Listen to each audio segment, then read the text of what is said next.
Bonjour et bienvenue dans les mystères de la chambre jaune. Aujourd'hui, une toute petite chronique pour vous parler d'un manga. C'est un tome 1. Ça s'appelle Libraire jusqu'à l'os de Honda-san. Honda-san, c'est une libraire spécialisée manga BD au Japon, japonaise. Et c'est tout simplement sa vie de libraire là-bas, dans cette librairie. Donc c'est une librairie plutôt générale, d'après ce que j'ai compris, mais elle est dans le rayon vraiment BD, surtout manga.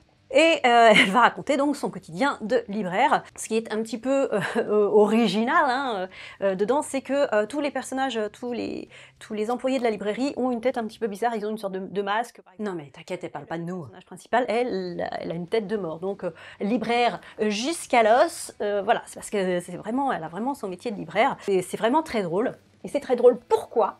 Parce que c'est la réalité. Elle nous dépeint le quotidien d'un ou une libraire, mais j'ai l'impression que c'est un métier totalement universel, quoi. Que tu sois libraire spécialisé BD ou spécialisé LIT ou spécialisé Parasco ou quoi, tu as le même genre de trucs qui t'arrivent, la même clientèle qui va te poser des questions bizarres, les mêmes histoires avec l'air près, enfin, c'est voilà, c'est un métier vraiment universel et finalement, on voit que dans n'importe quel pays, c'est pareil quoi. On est en France, on est au Japon, tout ça, c'est exactement le même métier quoi. Et ça, c'est vraiment très drôle, surtout quand on est soi-même libraire, de s'apercevoir que oh, on n'est pas seul quoi. Alors au début, il y a quelques petites choses que j'ai eu du mal à suivre parce que bah, il y a quand même des termes spécialisés hein, dans le manga que je connaissais pas forcément, mais on comprend très vite. Donc, je vous dis, je vais pas m'étaler beaucoup. Hein, c'est un livre très drôle. C'est le tome 1, donc il y a un tome 2 qui devrait sortir, je sais pas quand pour le coup. C'est aux éditions Soleil Manga. Moi, je le conseille alors aux libraires, c'est sûr. Certains, les libraires, allez-y, même si vous aimez pas le manga, voilà quoi, c'est votre métier et ça, vous vous sentirez tellement moins seul après.